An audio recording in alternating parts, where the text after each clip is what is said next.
Judi pasti rugi. Raja. Sungguh terlalu. Slot. Masih bermain judi online? Udah, stop aja dari sekarang. Mending beli kaos keren, rungkat karena mahjong, buat motivasi kamu berhenti bermain slot.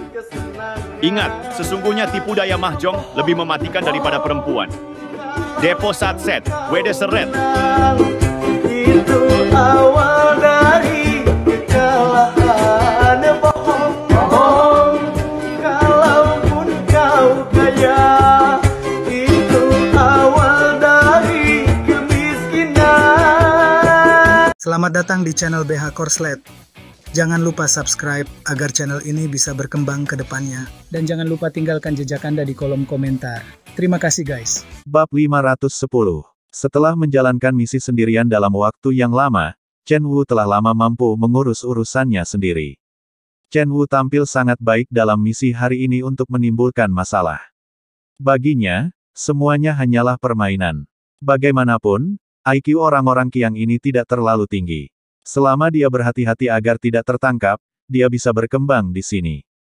Faktanya, seperti dugaan Chen Wu, di bawah perencanaan cerdiknya, kelompok orang Qiang ini segera jatuh ke dalam kekacauan. Orang-orang dari klan darah dan klan penyihir tewas, tetapi tidak terjadi apa-apa pada klan roh. Bahkan jika Heipi memiliki 100 mulut, dia tidak akan dapat menjelaskan hasil seperti itu. Terlebih lagi, Heipi tidak pandai berdalih, dan dia penuh amarah. Keponakannya, Heimi, dihukum karena ini, dan sekarang, klan darah dan klan penyihir mulai memfitnahnya lagi, dan dia sangat marah. Berapa kali aku harus mengatakannya? Kami, klan roh, tidak pernah melakukan apapun yang mengecewakanmu. Aku, Heipi, bisa bersumpah demi Dewa Surga. Kenapa kau tidak percaya padaku? Apalagi yang kau inginkan dariku sebelum kau percaya padaku? Ada tanggapan luar biasa dari mana-mana. Raja Roh, kau bilang kau tidak melakukannya, kami bisa mempercayaimu. Tapi apa yang membuatmu berkata bahwa tidak ada seorang pun dalam ras klan rohmu yang melakukannya? Benar sekali, Raja Roh. Mereka yang tewas sekarang semuanya dari klan darah dan klan penyihir. Tidak ada satu orang pun dari klan rohmu. Bukankah ini menjelaskan inti permasalahannya? Kau, klan roh, adalah biang keladinya. Benar sekali, Raja Roh. Serahkan pembunuhnya. Kita hanya perlu membunuhnya. Tidak peduli seberapa besar kau melindungi pembunuhnya, itu tidak akan menguntungkanmu atau kami. Chen Wu, yang bersembunyi di antara kerumunan, juga berteriak kesakitan, Raja Roh, kami percaya padamu, tetapi bisakah kau sepenuhnya mempercayai rakyatmu? Ada kemungkinan besar rakyatmu akan membalas dendam terhadap kami. Heimi yang tengah menyentuh pantatnya yang berdarah di samping Heipi menjadi cemas saat mendengar hal ini. Siapa yang sebenarnya kau incar? Kau bilang kau akan membalas dendam pada siapa? Siapapun yang jeli pasti tahu siapa yang menjadi incaran Chen Wu. Lagi pula, reputasi Heimi tidak terlalu bagus, dan dia baru saja dipukuli. Mengingat karakternya yang pendendam, bukankah wajar jika dia membalas dendam? Melihat Heimi berani bersikap begitu galak, yang lain pun ikut marah. Beraninya kau mengutukku, Heimi. Aku sedang membicarakanmu. Apakah kau yang melakukan ini? Heimi, bahkan jika mereka memukulmu, kau tidak bisa begitu kejam dan membunuh mereka secara langsung, kan? Mereka semua adalah suku kita, semua orang Qiang. Aku tidak menyangka keponakan Raja Roh begitu kejam di usianya yang masih muda. Dia jelas bukan seorang Qiang. Seret anak ini ke sini, tusuk dia 3 kali dan tusuk dia 9 kali. Aku yakin dia tidak akan mengaku. Menghadapi ratusan mulut, Heimi dan Heipi, paman dan keponakan, betul-betul kesulitan menyampaikan pembelaan mereka, serta merasa dirugikan dan marah. Pada saat ini, terdengar suara gemuruh dari entah mana, persetan, kapan kita, para klan roh, pernah diganggu seperti ini? Saudara-saudara, bunuh mereka. Kata-kata ini membangkitkan kemarahan kaum roh. Jika satu orang mengambil tindakan, segala sesuatunya akan menjadi semakin tidak terkendali. Orang-orang klan roh merasa kesal dan marah. Ketika orang-orang dari dua suku lainnya melihat bahwa bajingan-bajingan ini benar-benar berani menyerang mereka, mereka bertanya-tanya apa yang akan mereka lakukan. Ayo, bunuh, bunuh. Serang, serang, bunuh, bunuh. Klan darah dan klan penyihir bersatu secara tak terduga. Sebelum pasukan mereka tiba di desa Chenjia, mereka tiba-tiba mulai bertempur. Ketika Raja Qiang Hetian tiba di sini bersama anak buahnya dan menggunakan statusnya untuk secara paksa menekan kerusuhan, ratusan mayat sudah tergeletak di tanah. Ada klan darah, roh, dan penyihir, tetapi secara keseluruhan ada lebih banyak korban dari suku roh. Yang lebih mengerikan adalah Heipi, Raja Roh, dan keponakannya Heimi, jatuh selamanya di tengah badai. Ketika melihat tubuh Heipi, Hetian tidak dapat menahan perasaan bahwa kepalanya akan meledak. Dia tidak menyangka hal-hal akan berkembang sampai sejauh ini. Setelah Raja Roh meninggal, keadaan akan menjadi lebih buruk. Apa yang akan terjadi pada orang-orang roh yang telah disakiti? Sebelum mereka berperang melawan rakyat Zhou Agung, raja mereka telah dibunuh oleh suku darah dan penyihir. Bagaimana orang ini bisa berhati terbuka? Apakah mereka masih dapat bersatu untuk melawan orang-orang Zhou Agung?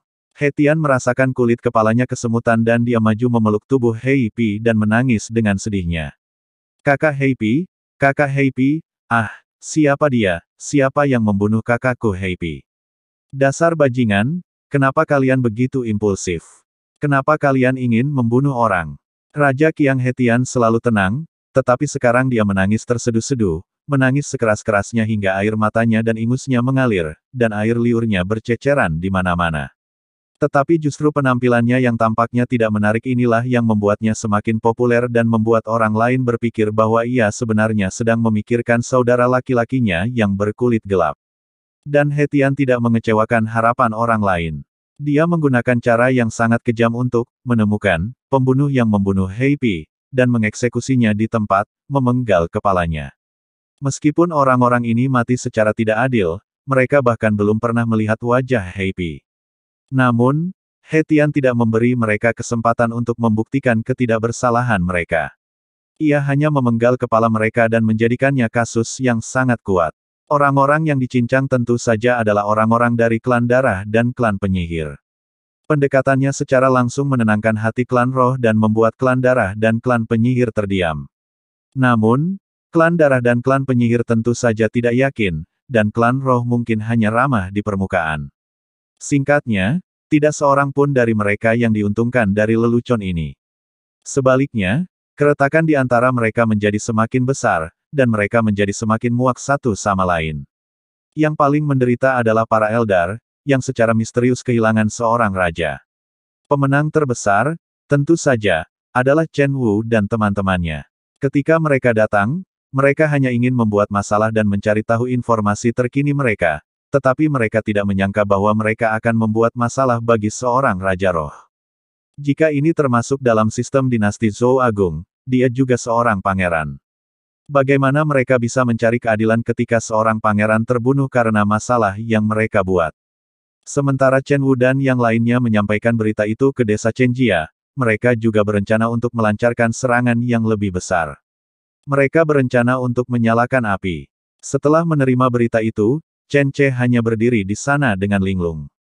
Merpati pos itu berputar-putar di sekelilingnya, dan tampak sangat aktif karena telah mengirimkan catatan kecil di kakinya. Qiu Yaoer meraih segenggam millet, lalu melompat ke telapak tangannya dan mematuk makanan itu. Qiu Yaoer menyentuh kepala merpati itu dan bertanya dengan rasa ingin tahu, bagaimana? Apakah Xiao Wu dan yang lainnya baik-baik saja? Chen Ce segera menyelesaikan membacanya, lalu menyerahkan catatan itu kepada Chen Xiaobing dan yang lainnya untuk diedarkan. Lebih dari sekadar tidak ada masalah, anak ini membawa anak buahnya untuk membunuh semua raja roh mereka. Aku tidak pernah menyangka anak ini bisa melakukan ini. Apa? Raja roh? Bukankah dia raja dari salah satu dari 4 suku besar? Bagaimana dia terbunuh? Tanya Qiu Yaoer penasaran, mengedipkan matanya yang besar. Chen Ce menahan napas lama sebelum dia tersenyum pahit dan berkata, dia diinjak-injak sampai mati. Catatan itu terlalu kecil, jadi Chen Wu tidak bisa menjelaskannya dengan jelas. Dia hanya berbicara kasar tentang kematian Raja Roh dan kekacauan di pasukan Qiang. Dia juga memberikan beberapa informasi dasar tentang Raja Qiang Hetian. Namun, informasi ini sudah cukup bagi Chen Ce untuk menilai beberapa situasi Raja Qiang Hetian. Misalnya, orang ini pasti bukan orang biasa, Kalau tidak, bagaimana mungkin dia bisa menjadi Raja Qiang dalam waktu sesingkat itu dengan usahanya sendiri? Suku Qiang sangat menghormati kekuatan. Fakta bahwa ia dapat menjadi Raja Qiang harus didukung oleh kekuatannya yang besar. Kalau tidak, tidak ada Raja Qiang dalam beberapa dekade terakhir, tetapi sekarang tiba-tiba ada satu. Ini terlalu aneh. Dia memang cakap, tapi anak ini agak terlalu berisiko. Tidak apa-apa berurusan dengan para prajurit, tapi mengapa dia mengejar raja suku mereka? Ini sungguh. Chen Xiaobing mengkritik, tetapi ada rasa bangga yang kuat di matanya. Putranya telah melakukan sesuatu yang tidak dapat dilakukannya, yang membuat mereka menjadi orang-orang yang paling berguna dan diandalkan di desa Chenjia. Ia sangat senang. Baiklah, berhenti bicara. Kau bahkan tidak bisa menahan senyummu. Chen Wu sudah merupakan pencapaian yang hebat untuk bisa melakukan ini. Hal ini membuat orang-orang Qiang tidak bisa tidur nyenyak tadi malam. Kekuatan bertarung mereka pasti akan berkurang hari ini. Tuan, haruskah kita tetap duduk dan menunggu kesempatan hari ini? Chen Xiaobing menggosok-gosok tangannya, tidak dapat menahan diri lebih lama lagi. Chen Ce menghiburnya, lalu berkata, itu awalnya rencananya, tapi Chen Wu sudah mengganggu mereka begitu lama, kita harus keluar dan menemui mereka hari ini. Fat Gold, tolong mulai pertunjukanmu. Fat Gold tertawa dan melangkah maju, Tuan, mereka semua harus mematuhi perintah saya. Para prajurit, ikuti saya untuk bertarung, hahaha. Bab 511. Desa Chenjia mengambil inisiatif. Meski bukan kekuatan utama desa Chenjia, mereka hanyalah boneka. Namun, pengiriman mereka masih mengejutkan orang-orang Qiang di seberang. Alasan utamanya adalah para wayang tidak perlu mempersiapkan apapun sama sekali, mereka hanya perlu dimarahi oleh Fat Gold, lalu diam-diam mengikuti Fat Gold untuk membunuh mantan rekannya. Serangan musuh, serangan musuh. Mereka dari suku perunggu, mereka benar-benar dari suku perunggu. Pemimpinnya adalah Wu Juntu dari suku penyihir. Bajingan ini sebenarnya menyerah kepada musuh dan berani menyerang kita. Tak tahu malu, saudara-saudara, bawa orang-orang itu dan bertarunglah dengan baik dengan mereka. Bunuh Wu Juntu dan bajingan klan perunggu ini sampai mati. Melihat anggota suku perunggu dengan lengan tebal dan ciri-ciri yang jelas, orang Qiang sangat marah. Ini adalah rekan senegaranya yang mereka hargai, dan sekarang mereka malah akan membunuh mereka. Dalam sekejap, ratusan orang tidak mematuhi perintah tersebut dan datang untuk membunuh sekelompok orang ini dengan kemarahan pribadi. Meskipun orang-orang di belakang dihentikan langsung atas perintah Hetian, ratusan orang di depan sudah langsung bertarung melawan Wu Juntu dan yang lainnya. Itu seperti tempat penggilingan daging. Begitu kedua belah pihak bertabrakan, mereka menderita banyak korban. Masyarakat suku perunggu tidak takut hidup dan mati, mereka baru mulai bekerja begitu melakukan putaran. Sebaliknya, orang-orang Qiang sangat marah dan membunuh mereka secara langsung. Personil di kedua sisi dihancurkan dengan cepat, tetapi sementara itu, sosok Wu Juntu selalu menjadi bintang yang paling mempesona. Tidak peduli bagaimana orang-orang di sekitarnya mencoba menghentikannya, mereka tidak dapat menghentikan jantung pembunuhnya pisau paling tajam di dunia, membunuh semua orang yang mendekat dan membuat mereka terbang. Tapi Wu Juntu bukanlah dewa, jadi dia secara alami tidak bisa dihindari dari serangan. Mereka yang membencinya ingin menggigitnya bahkan jika mereka mati, jadi luka Wu Juntu hanya sedikit. Di puncak Xinyu, Chen Ce dan yang lainnya sedang menyaksikan pertempuran tersebut. Melihat kelompok pasukan garda depan Qiang yang tidak berhasil dipukul mundur tetapi dibunuh, ekspresi Chen Ce dan yang lainnya juga menjadi serius.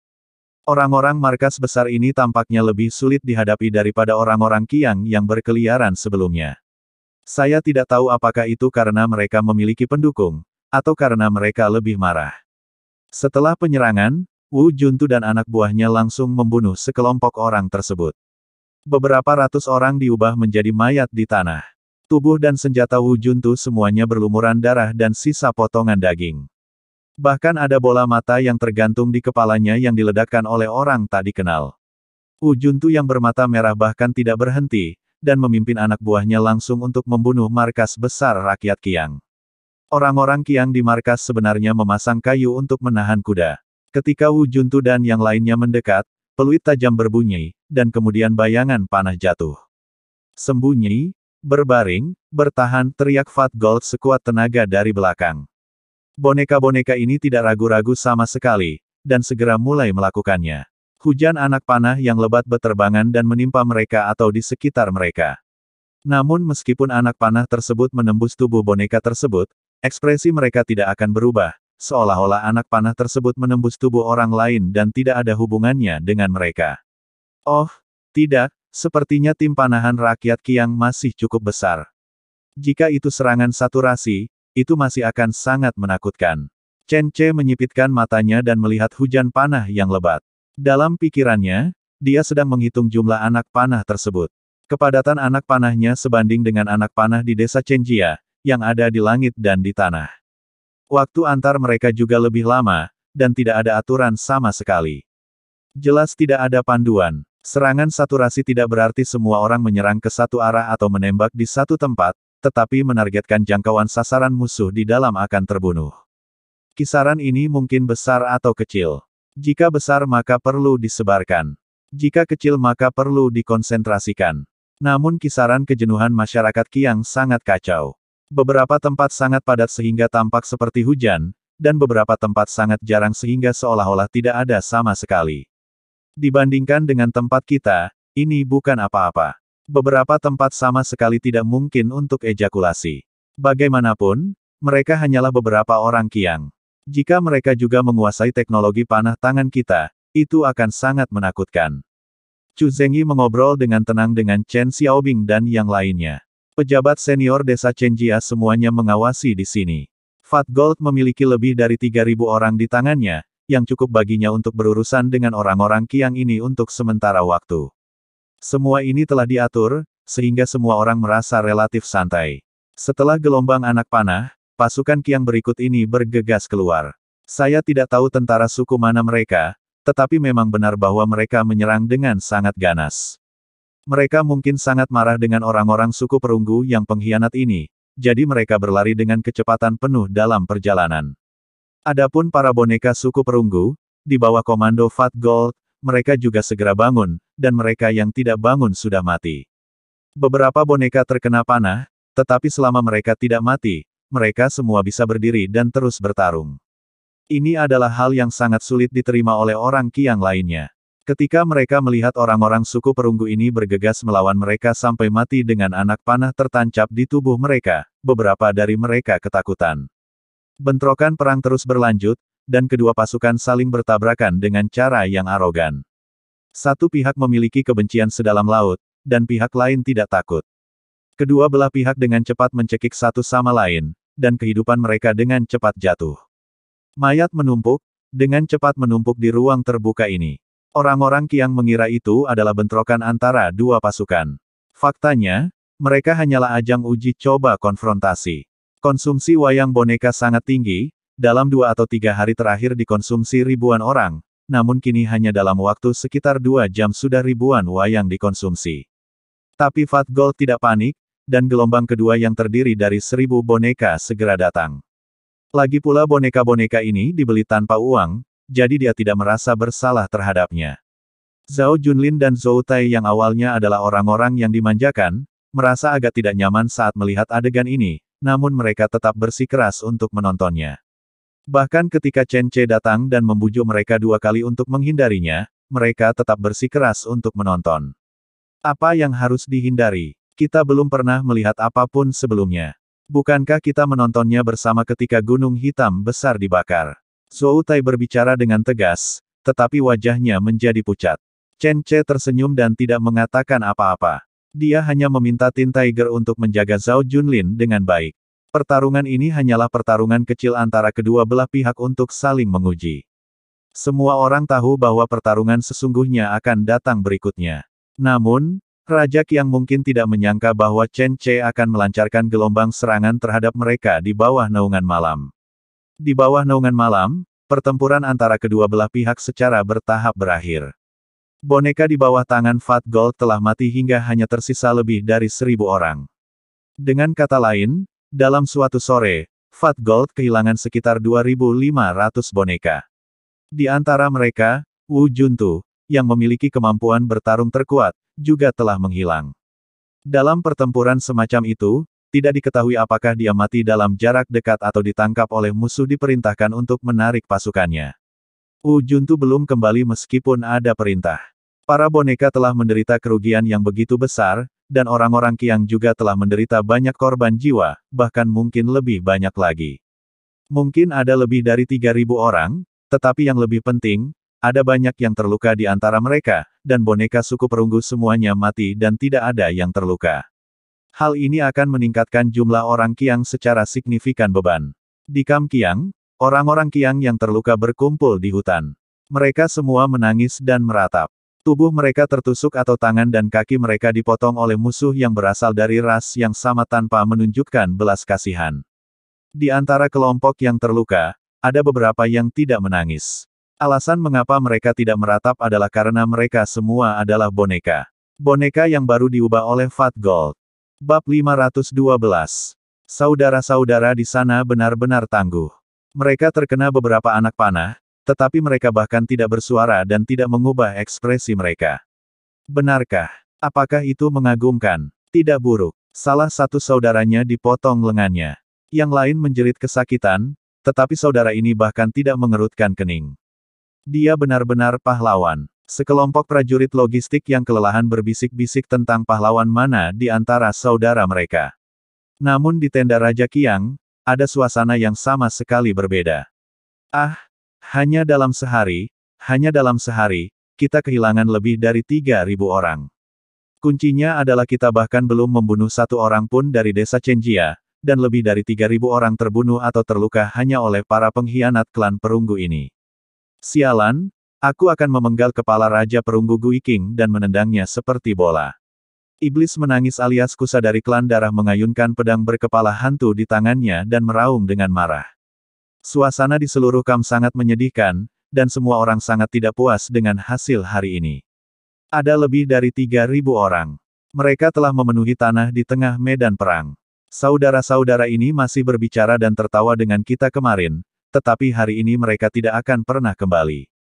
Sialan, siapa yang bisa kita salahkan untuk ini? Tentu saja, kita harus menyalahkan pengkhianat besar klan perunggu. Menurut pendapatku, kita harus segera mengirim beberapa orang kembali untuk menghancurkan Gunung Erei dan memberi pelajaran kepada bajingan-bajingan klan perunggu ini. Perkataan Kusa langsung mendapat respons dari semua orang.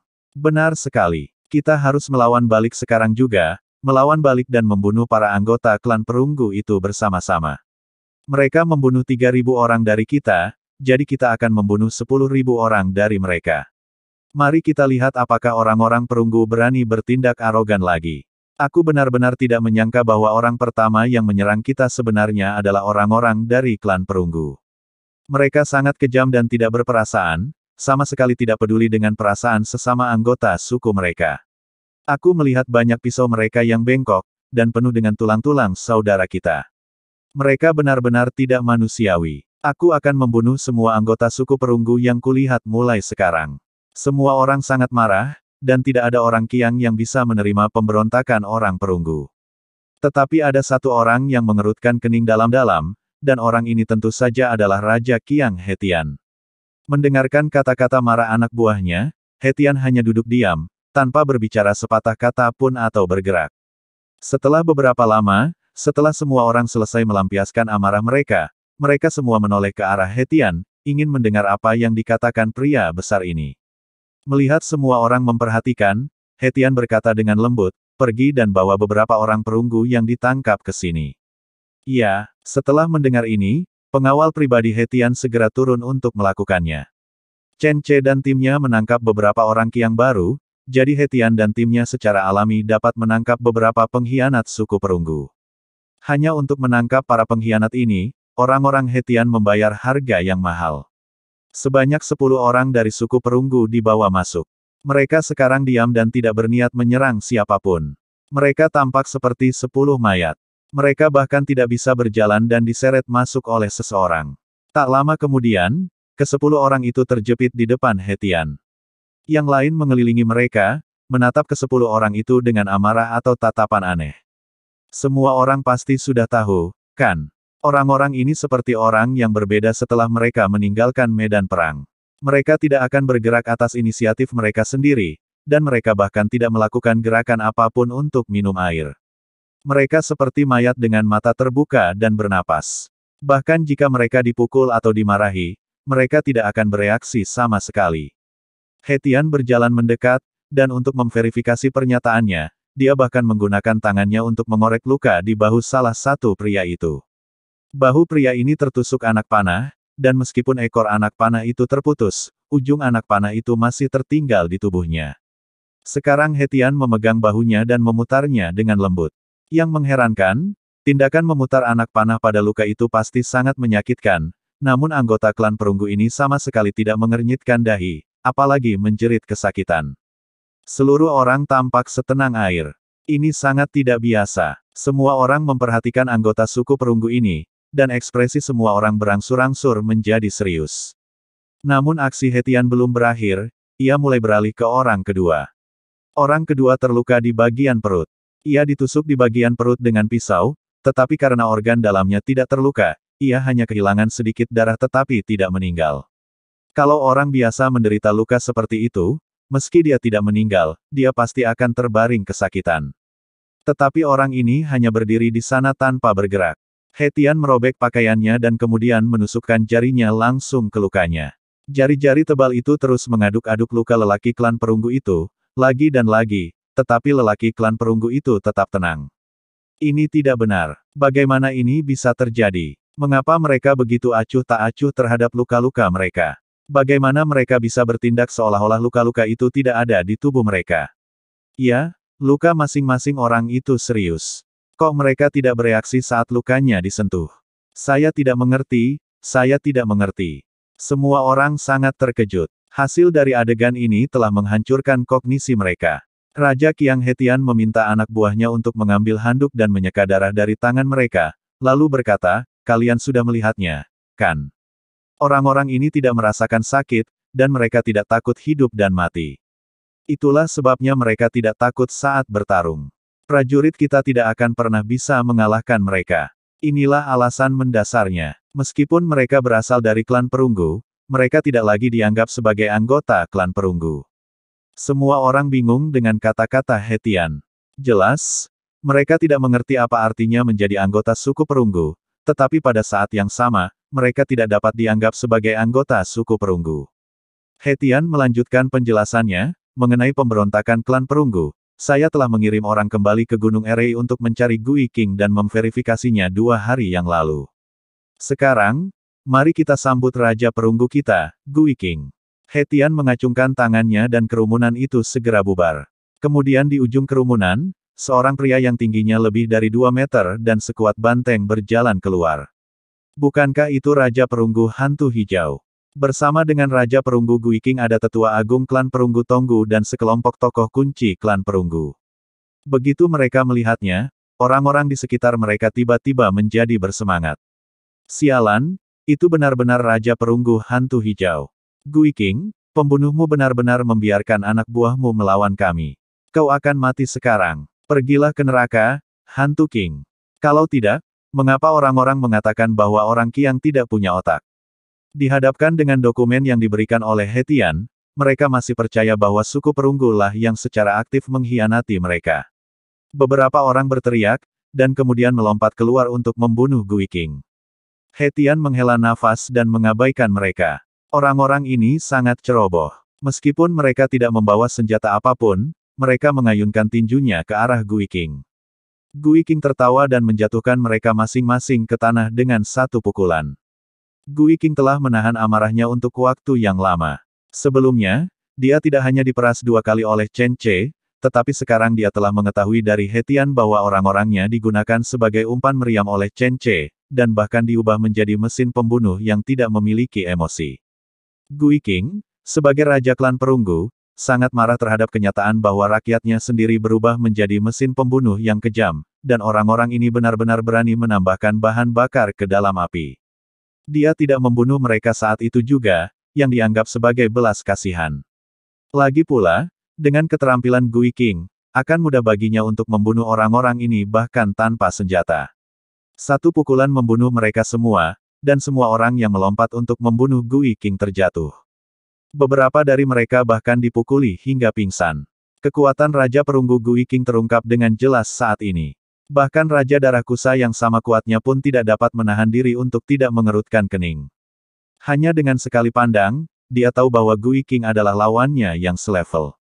Anggota suku perunggu lainnya biasanya memiliki satu lengan yang sangat tebal, karena mereka sering menjadi pandai besi. Namun Gui King berbeda. Kedua lengannya setebal pahanya. Lengannya benar-benar lebih tebal dari paha kebanyakan orang, bukan paha wanita, melainkan paha pria dewasa. Lengannya yang menonjol di sana sudah memberi kesan yang sangat menakutkan. Bab 513. Baiklah, semua orang telah melihat bahwa kekuatan Raja Perunggu ini bukanlah seseorang yang dapat kamu tantang dengan mudah. Jika kamu masih menolak untuk menerimanya, sekarang aku akan memberimu kesempatan untuk menantangnya. He Tian tidak menghentikan tantangan semua orang. Bagaimanapun, dia tahu bahwa dengan IQ orang-orang ini, tidak ada gunanya menghentikannya. Akan lebih baik membiarkan mereka bertarung secara terbuka. Mereka tidak akan bisa menang, jadi lebih baik biarkan Gui King memberi mereka pelajaran. Tadi ketika He Tian tidak mengizinkan mereka bergerak, beberapa orang menjadi impulsif. Sekarang setelah He Tian memberi perintah dan mengizinkan mereka untuk menantang Gui King, mereka tiba-tiba menjadi diam dan tidak ada yang maju untuk menantang Gui King lagi.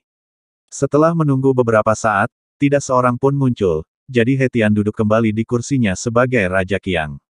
Sebenarnya, seperti yang telah dilihat semua orang, Raja Perunggu Gui King sama marahnya seperti kita, karena orang-orang ini bukan pengkhianat klan perunggu mereka, tetapi dipaksa melakukan perdagangan oleh Chen Ce.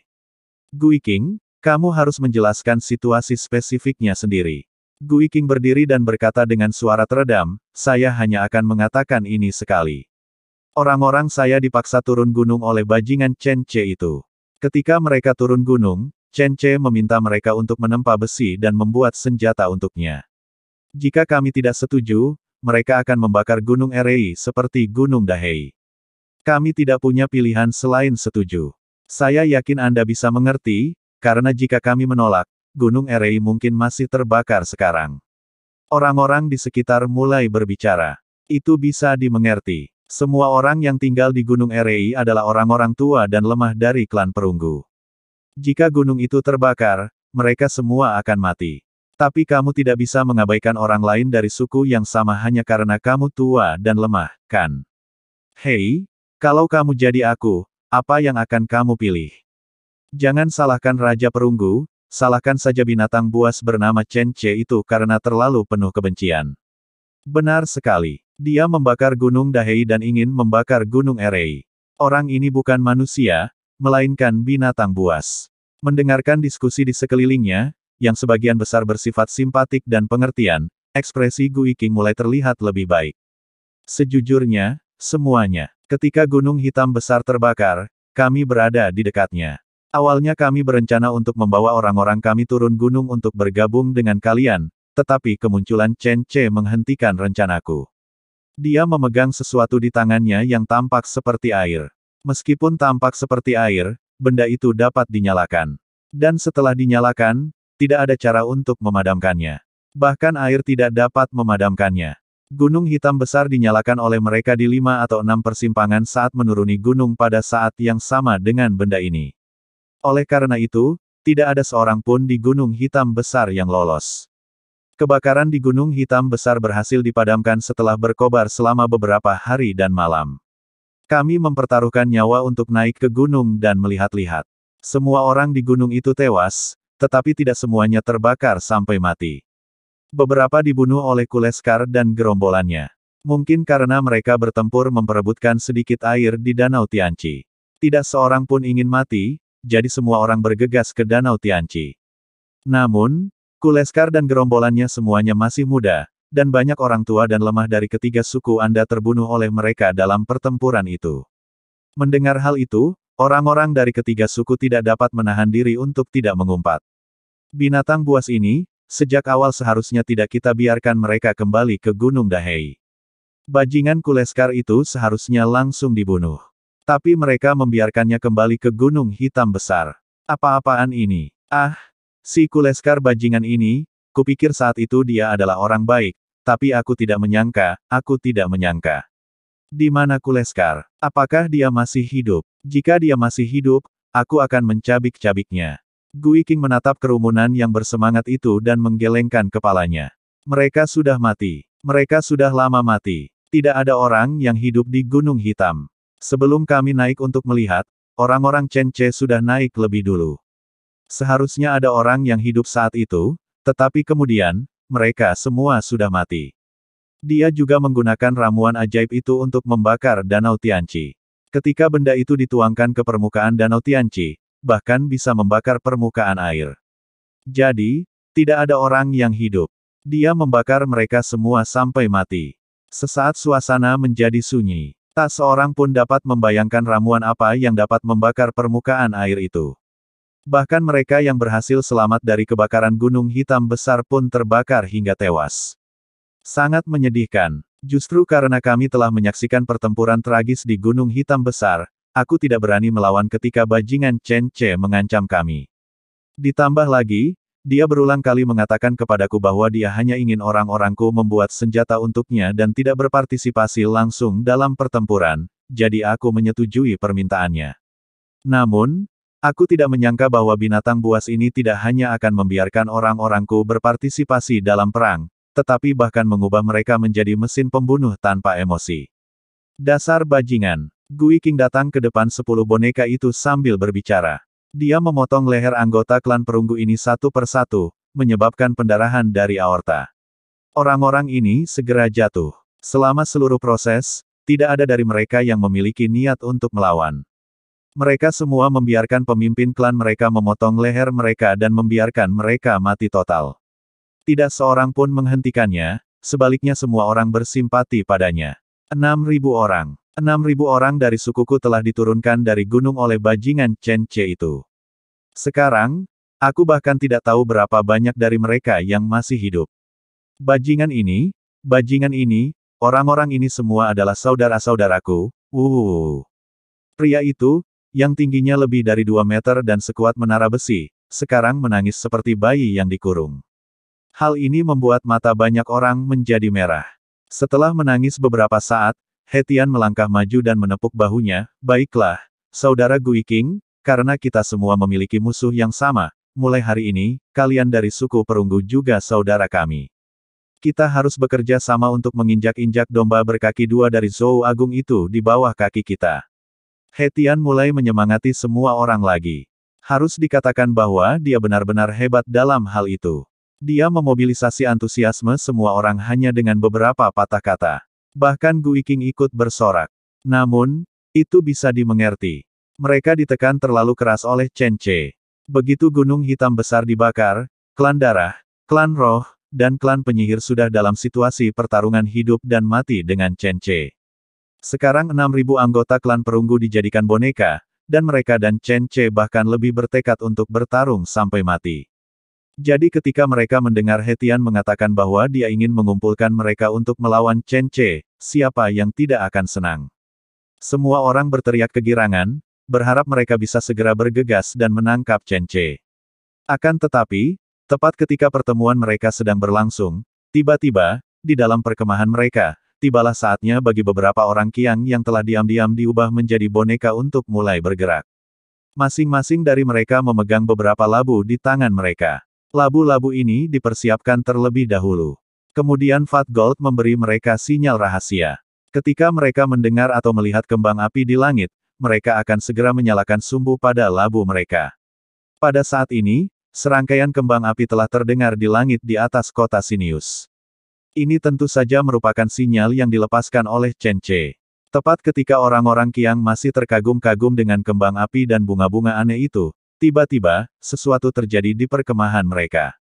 Begitu labu yang berisi bensin itu dinyalakan, labu itu meledak karena kedap udara. Ledakan dan percikan api yang dihasilkan menyebabkan percikan api muncul satu demi satu di perkemahan mereka. Orang-orang Qiang ketakutan. Ini adalah pertama kalinya mereka mengalami ledakan sebesar itu. Mereka tidak tahu apa yang sedang terjadi. Bensin yang terbakar kemudian membakar semua orang dan benda dalam radius 10 hingga 20 meter. Sesaat, jeritan itu terbayang jelas dalam pikiran semua orang. Orang-orang Qiang satu persatu berubah menjadi sisa-sisa lilin, berlarian dengan liar, dan kemudian jatuh tak berdaya. Kali ini ledakan itu datang dengan tiba-tiba. Hetian dan yang lainnya yang sedang rapat tidak bereaksi tepat waktu. Mereka hanya mendengar ledakan berulang kali di kamp mereka. Setiap ledakan tidak mengguncang bumi, tetapi setidaknya mereka bisa merasakan tanah bergetar. Suara ledakan yang dahsyat itu terdengar sangat jauh di langit malam. Tidak seorang pun bisa tetap tenang dalam ledakan semacam ini. Setelah lebih dari 10 atau 20 ledakan, semua orang bisa mendengar jeritan mereka yang terluka akibat ledakan dari jauh. Apa yang terjadi? Ayo kita pergi dan lihat. Hetian segera membawa anak buahnya keluar, dan mereka dengan cepat bergegas ke titik ledakan pertama, yang sudah dipenuhi dengan ratapan. Banyak orang terbakar oleh bensin yang meledak. Awalnya mereka masih bisa berlarian dan meratap, tetapi saat bensin terbakar, mereka dengan cepat kehilangan kekuatan dan jatuh ke tanah, membiarkan bensin terbakar di tubuh mereka. Bau di tempat kejadian sangat tidak sedap, bau bensin, bau mayat terbakar, dan bau beberapa orang yang muntah bercampur menjadi satu. Bau itu membuat Hetian ingin muntah. Apa yang terjadi? Hetian meraih seorang pemimpin yang terluka dan bertanya. Entahlah, entahlah. Tiba-tiba meledak, dan sebelum kami sempat bereaksi, kami melihat kembang api berjatuhan di langit. Kami tidak bisa lari, dan kami semua terbakar. Kebakaran ini sangat aneh, dan kami tidak bisa memadamkannya bahkan dengan air. Banyak saudara kami yang terbakar hingga tewas. Mendengar suara pihak lain yang tidak jelas, Hetian dengan marah menamparkan wajah mereka. Setelah merobohkan bawahan yang tidak berguna ini, Hetian terus bergerak ke tempat lain dan memeriksa kerusakannya. Setelah sekian lama, Hetian akhirnya mengerti apa yang sedang terjadi. Chen-Ce lagi, dan ramuan itu lagi. Sialan, sialan. Hetian menjadi gila dan mengepalkan tinjunya erat-erat. Dia benar-benar ingin segera keluar dan bertarung sengit dengan Chen-Ce sekarang, tetapi dia tahu bahwa sekarang bukan saatnya untuk menyerang. Hari ini, Chen-Ce menggunakan orang-orang klan perunggu untuk bertarung dengan mereka, yang telah mengganggu moral beberapa pasukan. Sekarang gelombang ledakan ini membuat orang-orang mereka panik. Raja, ayo serang. Kita tidak bisa menunggu lebih lama lagi. Chen-Ce sudah keterlaluan. Kita tidak bisa menunggu lebih lama lagi. Kita harus membunuh mereka. Gui Qing yang marah pun mengajukan diri untuk bertarung. Kusa segera mengepalkan tinjunya dan setengah berlutut, Raja, Gui Qing benar, kita tidak perlu menunggu lebih lama lagi. Kita sudah sangat banyak, kita harus membunuh mereka semua sekaligus. Selama kita menghancurkan mereka sepenuhnya, maka kita bisa bertahan hidup. Raja, kami memintamu memimpin perang. Orang-orang Qiang berlutut satu demi satu, dan pikiran Hetian juga terganggu. Setelah beberapa lama, Hetian akhirnya mengangguk. Kalau begitu, kita tidak akan menunggu lebih lama lagi. Aku perintahkan seluruh pasukan untuk menyerang sekarang. Kita harus memberi pelajaran pada Chen-Ce, desa Chenjia, dan kawanan domba berkaki dua dari dinasti Zhou Agung ini. Hetian akhirnya memberi perintah. Tentu saja, dia tidak bertindak gegabah. Meskipun dia langsung mengeluarkan perintah untuk mobilisasi umum, dia tetap menyantap makanannya sedikit demi sedikit. Dia membiarkan dua jenderalnya yang paling kuat, Kusa dan Gui Qing, memimpin barisan depan dengan 6.000 orang, dengan 3.000 orang dari setiap suku, dan berbaris menuju kota Xinyu. Kali ini dia tidak akan berhadapan langsung dengan orang-orang di kota Xinyu, dia juga tidak berencana untuk melawan mereka satu lawan satu. Sebaliknya, dia ingin bersaing dengan mereka untuk melihat siapa yang memiliki lebih banyak orang dan siapa yang lebih kuat. Dengan kata lain, mereka berencana untuk mengambil alih desa Chenjia dengan paksa. Tidak peduli apapun konspirasi yang dimiliki desa Chenjia, Hetian dan yang lainnya percaya bahwa ini tidak cukup dalam menghadapi kekuatan absolut mereka. Benar sekali. Sekarang pasukan Qiang telah bergabung dengan orang-orang perunggu, totalnya ada lebih dari 60.000 orang. Apakah mereka masih takut dengan desa Chenjia yang kecil? Chen-Ce adalah orang pertama yang menerima berita bahwa orang Qiang akhirnya bersemangat dan ingin mengambil tindakan langsung. Chen-Ce tidak bisa berhenti tersenyum ketika menerima berita itu. Apakah kamu akhirnya marah? Tampaknya raja baru itu masih belum begitu percaya diri. Dia tidak bisa menjaga ketenangannya. Dia masih muda, haha. Chen-Ce sangat puas dengan tindakan pihak lain, yang berarti rencananya berhasil. Jika pasukan Qiang ini dapat beristirahat dengan baik selama 2 hari, sehingga efektivitas tempur mereka akan pulih ke puncaknya. Namun sejak mereka tiba di sini kemarin, Chen-Ce tidak membiarkan mereka tidur nyenyak, juga tidak membiarkan mereka beristirahat sebagaimana mestinya. Dia selalu membuat masalah di sana-sini.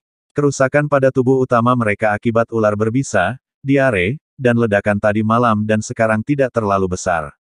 Paling-paling, 1 atau 2.000 orang telah kehilangan efektivitas tempur mereka. Namun, bagi seluruh pasukan, itu merupakan pukulan besar. Akan menjadi berkah jika lebih dari setengah efektivitas tempur seluruh pasukan dapat dipertahankan, bukan?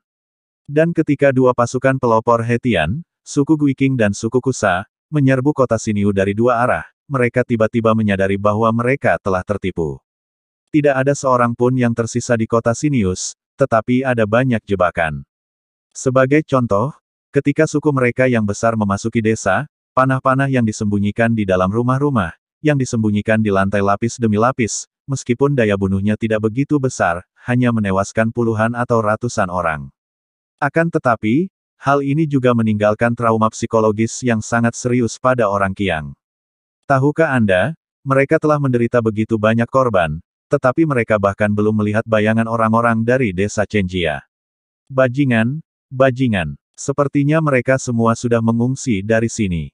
Ayo kita bunuh mereka di desa Chenjia. Semua orang mengarahkan senjatanya dan menuju ke desa Chenjia. Sepanjang jalan, ada berbagai macam jebakan. Bahkan jalan yang digali pun dipenuhi dengan berbagai macam jebakan, yang membuat orang Qiang sangat menderita. Tetapi sekali lagi, ketika berhadapan dengan kekuatan yang mutlak, semua itu hanyalah sia-sia. Meskipun seluruh pasukan kehilangan beberapa orang, mereka akhirnya mencapai menara gerbang kota desa Chenjia dalam organisasi yang relatif utuh. Pada saat ini, seluruh desa Chenjia dalam keadaan siaga tinggi. Lentera-lentera besar yang membuat geram muncul dari desa Chenjia, satu demi satu, menjulang hingga ketinggian lebih dari 10 meter. Lampu-lampu lemak besar menerangi medan perang di bawah dan juga menerangi orang-orang Qiang yang datang untuk menantang. Suasana di tembok kota sunyi, tetapi anak panah semua orang sudah siap di tali, menunggu kedatangan orang-orang Qiang. Di desa Chenjia, Chen Ce dan istrinya menjaga menara gerbang kota. Di sekeliling mereka, para jenderal seperti Chen Xiaobing dan Chu Zhengyi menyaksikan pertempuran. Semua orang serius tetapi gugup. Menghadapi perang yang akan datang, semua orang bersemangat dan menantikannya. Bab 514. Cahaya yang dibentuk oleh obor menerangi pasukan Qiang untuk waktu yang sangat lama. Pasukan terdepan di sini baru saja tiba, dan orang-orang di belakang mereka tidak terlihat secara sekilas. Dapat dikatakan bahwa ini juga menciptakan tekanan yang tidak terlihat, membuat semua orang di menara sedikit gugup. Semuanya, santai saja. Kita bisa mengatasinya untuk pertama kali, apalagi kali ini. Dengarkan perintahku nanti, dan mari kita beri sedikit kejutan pada orang-orang Qiang ini dulu. Chen Ce terlihat santai dan bahkan menceritakan lelucon. Dia adalah jiwa dari seluruh pasukan dan memiliki baling-baling seluruh desa Chenjia. Jika dia gugup, maka seluruh desa Chenjia akan berada dalam kekacauan.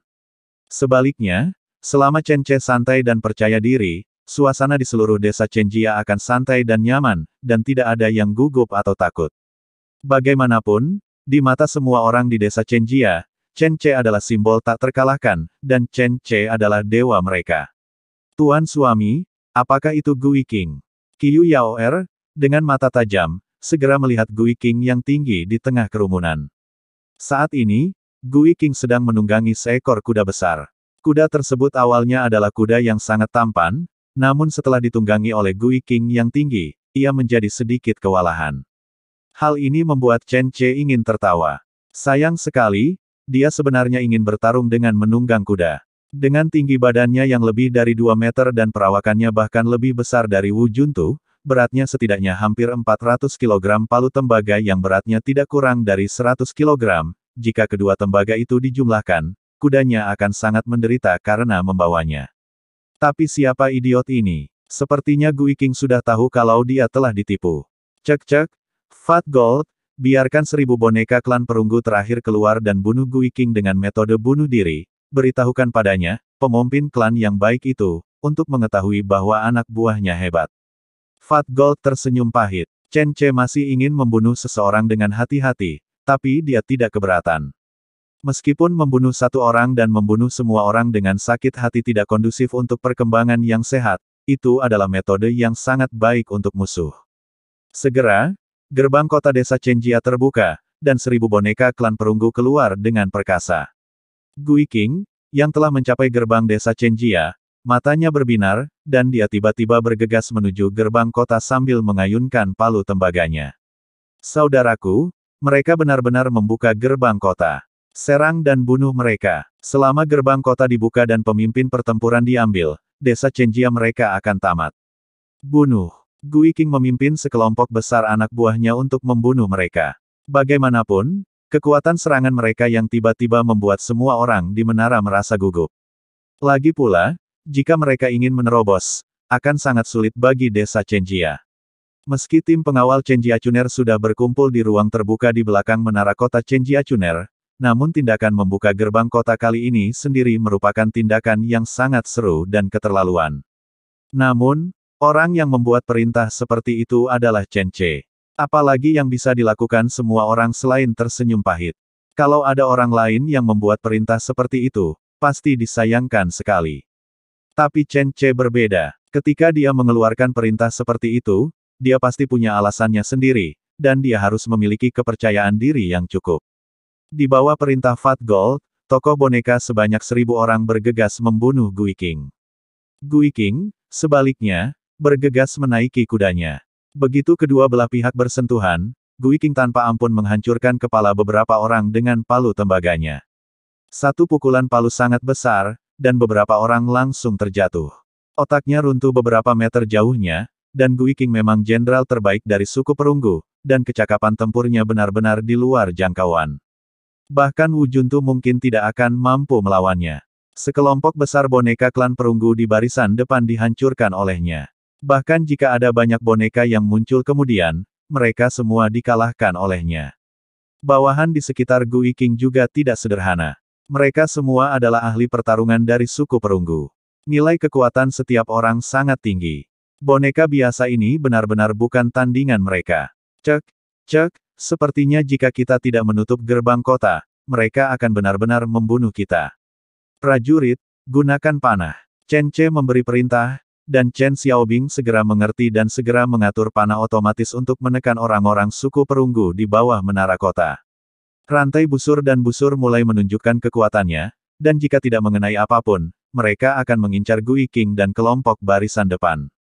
Kekuatan panah cincin masih sangat bagus, langsung membunuh sekelompok tentara garda depan. Setelah menembak mereka ke tanah, boneka-boneka tersebut mengayunkan senjatanya ke arah mereka dan dengan cepat meratakan beberapa dari mereka. Bahkan Gui King terkena anak panah, tapi orang ini juga seorang pencuri mesin. Dia sebenarnya mengambil 2 boneka untuk memblokir anak panah tersebut untuk bersembunyi di balik mayat. Namun, serangan Gui King dan yang lainnya segera dihentikan, sehingga mustahil bagi mereka untuk menyerang gerbang kota lagi. Pasukan boneka berikutnya semuanya dibunuh. Mengikuti perintah Fat Gold, boneka-boneka ini mulai membunuh orang-orang Qiang tanpa pandang bulu. Bangunan gerbang kota di belakang ditutup tepat waktu. Gui King, yang bersembunyi di samping, sangat kesal dan terus mengumpat dan menangis, "Apakah kamu idiot? Mengapa kamu tidak datang untuk mendukungku sekarang? Apa jika kamu datang, kita bisa bekerja sama untuk memblokir bangunan gerbang kota ini. Sayang sekali sekarang. Bagaimana kita bisa masuk setelah gerbang kota ditutup?" Pria yang menangis alias Kusa itu memutar matanya dan balas berteriak, "Siapa yang menyuruhmu terburu-buru begitu cepat? Kami sudah tertinggal, dan kamu menyalahkanku. Kamu mungkin gila." Setelah kedua orang itu saling mengumpat beberapa saat, mereka dipaksa mundur oleh panah otomatis. Tidak peduli apa, bahkan jika kamu harus memanjatnya, kamu harus memanjat menara untukku. Dengan cara ini, kamu membantuku membunuh para prajurit ini, dan aku akan memanjat menara itu. Dia baru saja memulai, tapi dia membunuh boneka-boneka ini. Bagaimanapun, dia adalah saudara klan perunggu mereka, jadi dia masih tidak tahan. Tidak masalah, naiklah tangga, dan aku akan menangani boneka-boneka ini. Kusa setuju, lagi pula, faktor risiko membunuh boneka klan perunggu ini berbeda dengan menaiki tangga. Sebuah kereta Taeyun diseret oleh orang-orang Qiang dari belakang. Mereka telah mengambil kereta awan ini dari kota lain. Mereka belum pernah menggunakannya sebelumnya. Mereka belajar cara menggunakan kereta awan ini setelah membunuh banyak orang Zhou. Terus terang, itu hanya membangun tangga. Selama bisa menahan hujan anak panah di menara dan membiarkan beberapa orang memanjat menara, maka pertarungan tangan kosong bisa dimulai. Oh, mereka benar-benar menemukan tangga Yunce. Benar-benar mengesankan, tapi bisakah mereka memanjat? Chen Ce tidak khawatir sama sekali. Tangga Yunce kecil, dia ingin melihat mereka orang Qiang bagaimana cara menggunakannya. Hujan anak panah masih turun, dan desa Chenjia sekarang memiliki stok 150.000 busur panah. Persediaannya cukup, jadi sangat cocok untuk membersihkan pasukan sekarang. Para prajurit di menara semuanya dalam kelompok yang terdiri dari 2 orang. Setelah orang-orang di ronde sebelumnya mengosongkan tabung panahnya, orang-orang di ronde berikutnya akan bangkit diganti, dan kelompok berikutnya akan maju. Total lebar bangunan gerbang kota desa Chenjia hanya 56 meter, dengan jarak yang begitu kecil, kekuatan serangan desa Chenjia sudah cukup memadai, dan tidak bisa diserang hanya dengan mengandalkan orang dalam jumlah besar. Satu demi satu panah, menghabisi musuh satu demi satu. Orang Qiang adalah yang paling tidak defensif terhadap panah. Bahkan orang perunggu hanya memiliki beberapa helm perunggu, tetapi sebagian besar tubuh mereka tidak terlindungi. Jadi terlalu mudah untuk menembak orang-orang ini. Tenang, jangan menembak sembarangan. Tunggu sampai mereka berada dalam jarak tembak sebelum menembak. Hati-hati jangan sampai menyia-nyiakan anak panah. Kita tidak punya cukup anak panah. Kita hanya punya 150.000 anak panah untuk dibagikan ke kepala orang-orang Qiang ini. Bahkan tidak ada 3.000 orang per orang, jadi kita harus menghemat uang. Saat Chen Ce meminta orang untuk menembak, dia juga memberikan instruksi kepada mereka yang tidak bisa menembak dengan baik agar tembakannya lebih akurat. Namun nyatanya, mereka hanya sekedar berbicara. Akurasi tembakan anak buah Chen Ce sudah sepenuhnya mumpuni. Tidak ada bedanya apakah dia berteriak di sini atau tidak. Bersambung ke bab selanjutnya.